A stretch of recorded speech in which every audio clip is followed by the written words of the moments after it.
Vendredi 2 mai de l'an 2025, merci de nous recevoir chez vous. C'est l'heure de vous informer sur ORTM2. Bonsoir et bienvenue à tous. Depuis l'avènement des réseaux sociaux et leur utilisation de plus en plus croissante, certains individus, de par leur position sociale, leur notoriété et leur exposition médiatique, se sont érigés en personnes capables d'influencer les pratiques de consommation des utilisateurs de ces réseaux. Appelés influenceurs ou influenceuses, ces individus mettent en avant leur nombre d'abonnés pour se prononcer sur n'importe quel sujet. Abisso s'est intéressé pour ORTM2 à cet univers qui brise toutes les règles d'éthique et de déontologie. De nos jours, beaucoup se disent influenceurs sur les réseaux sociaux, mais en réalité, ce n'est pas le cas. Exercer le métier d'influenceur demande une certaine responsabilité. Il faut être conscient qu'une communauté entière te suit, t'observe et souvent t'imite. Aujourd'hui, tout le monde peut devenir une voix qui compte. C'est là grâce aux réseaux sociaux. Des simples publications peuvent toucher des milliers de personnes en quelques secondes. Le terme influenceur est désormais sur toutes les lèvres où beaucoup se donnent ces titres. Mais que signifie-t-il vraiment? Et surtout, qui peut se dire influenceur? Un influenceur, c'est toute personne qui, grâce aux réseaux sociaux, parvient à avoir une influence soit commerciale, soit publicitaire, sur d'autres personnes, notamment ses abonnés. Dans le domaine de la technologie et du développement de l'innovation aujourd'hui et du marketing, d'ailleurs, même on voit qu'il y a beaucoup de gens, par exemple, qui s'affichent susceptibles d'être capables d'influencer les gens, maintenant pour les manipuler afin d'aller vers l'achat des produits. Donc là, souvent, ce sont des gens en fait, qui se situent à l'intervalle entre deux catégories de personnes. Qu'on appelle d'abord, la première catégorie est constituée ce que nous appelons des followers, c'est-à-dire des gens qui les suivent dans leurs démarches, dans leurs publications, dans leurs publicités des produits, et aussi dans la représentation des marques de vente. Mais il y a aussi d'autres gens qui sont considérés comme étant des approbateurs, c'est-à-dire des gens qui sont là juste pour aimer ce qu'ils publient sur les réseaux sociaux. Ces personnages célèbres sur les réseaux sociaux partagent leur avis sur de nombreux sujets. Mais faut-il pour autant considérer que tous les créateurs de contenu sont influenceurs? Dans les jargons de la communication, ceux-là qui font des vidéos sur les réseaux sociaux, sur les pages Facebook et tout ça, là, on les considère comme étant des créateurs de contenu. Mais ils ne sont pas forcément des influenceurs. Des influenceurs, ce sont des gens en fait, qui s'affichent comme étant des manipulateurs de l'opinion publique. C'est-à-dire qu'ils sont considérés comme étant des relais d'opinion. Et aussi des représentants des marques, par exemple, ou des entreprises, par exemple. Parce que là, ce sont ces images-là qu'ils associent à leur contenu. Donc, contrairement aux créateurs de contenu, ce sont des gens en fait, qui s'expriment sur l'actualité du pays.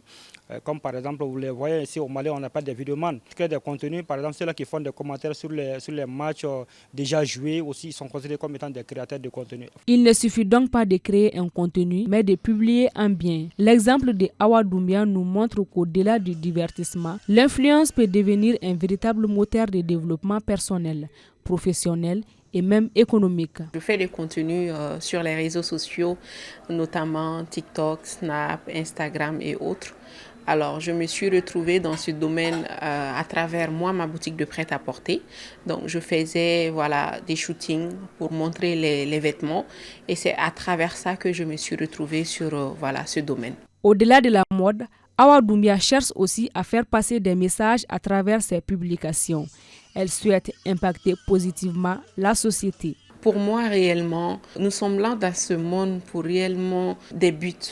Donc, on doit réaliser, c'est-à-dire pour chaque passage, véhiculer que des messages qui vont aider les gens à faire du bien, qui vont aider les gens dans leur routine, dans leur vie, qui vont vraiment faciliter les gens. Pour que moi, un jour, quand tu ne seras pas là, pour qu'on se dise, ah, cette Awa, elle faisait ça, elle faisait ci, elle a changé ça, elle a vraiment changé ci. Entre inspiration, business et responsabilité, les influenceurs maliens redéfinissent les codes de la communication. Mais leur véritable impact dépendra aussi de leur talent au-delà des écrans.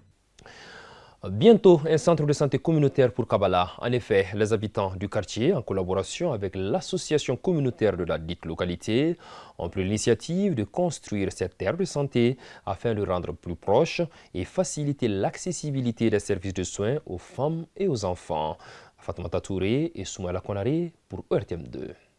C'est le chef des quartiers de Kabala Essa qui a eu l'honneur de poser la première pierre du futur centre de santé communautaire CSCOM de Kabala Essa. L'infrastructure est portée par l'association de santé communautaire en collaboration avec les habitants. Le projet vise à répondre aux besoins des femmes et des enfants, une initiative prise depuis 2015. On a vu que vraiment il faut un centre de santé à notre niveau ici. Donc l'initiative est venue comme ça et tout le monde a adhéré. Bon, l'espace que vous voyez, l'espace est 100 sur 90. Depuis 2015, les gens se sont mobilisés afin de pouvoir construire ce CSCOM. Certainement, beaucoup de choses ont été faites, mais aussi beaucoup de choses restaient à faire. Et avec la volonté de Dieu, les gens ont compris. Les gens se sont mobilisés. Les gens ont cotisé, ont mis, comme on le dit, la main dans la poche et nous avons jugé nécessaire pour pouvoir continuer, pour que les gens aient confiance, il fallait démarrer ces travaux. Les bénéficiaires de ces projets, qui sont principalement les femmes, ont salué l'initiative tout en exprimant leur accompagnement.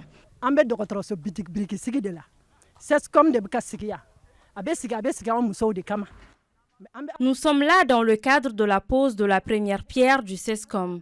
Nous, les femmes de Kabala, nous nous en réjouissons. Avant, nous amenions nos enfants jusqu'à Nyamakoro-Kourani ou à Garanti-Gibougou. Maintenant, nous aurons un CSCOM près de nous. On ne peut que remercier le bon Dieu. Comme vous voyez aujourd'hui, ça c'est une chance pour nous, la jeunesse, parce que nos aînés sont là, ils sont en train de nous accompagner. Mais l'intérêt de cette santé-là, je pense que c'est nous, les jeunesses, qui vont beaucoup bénéficier dans les jours à venir.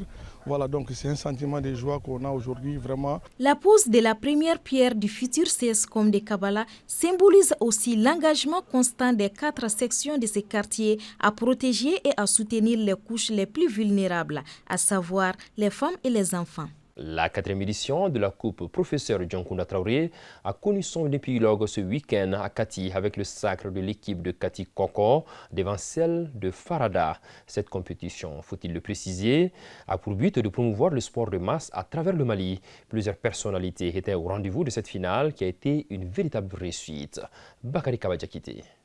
La 4e édition de la Coupe du Professeur Dioncounda Traoré s'est achevée le dimanche 27 avril à Kati. À l'affiche, Kati Farada en rouge est face à Kati Koko. Après le coup d'envoi, les deux équipes montrent leur savoir-faire avec le ballon, mais sans parvenir à scorer. Pause 0-0.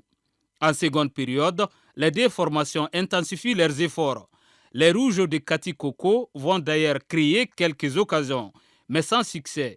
Score final 0-0. C'est finalement dans l'épreuve des tirs au but que Kati Koko s'impose 1-0 et s'adjuge le trophée. Selon les organisateurs, cette 4e édition portant le nom de Dioncounda Traoré est une marque de reconnaissance envers lui pour ses nombreux services rendus à la nation. Le professeur Dioncounda est une référence pour nous. Quand on voit le parcours dont il a passé, c'est ça qui nous a motivés. C'est la 4e édition, c'est vraiment le travail de nous Gaïta. Vous savez, c'est un garçon qui est tellement opiniâtre. Quand il attrape quelque chose, il ne lâche pas. Évidemment, quand quelqu'un marche 500 km pour venir à Bamako, soutenir la République du Mali, démocratique et laïque, je pense que rien ne peut le dépasser.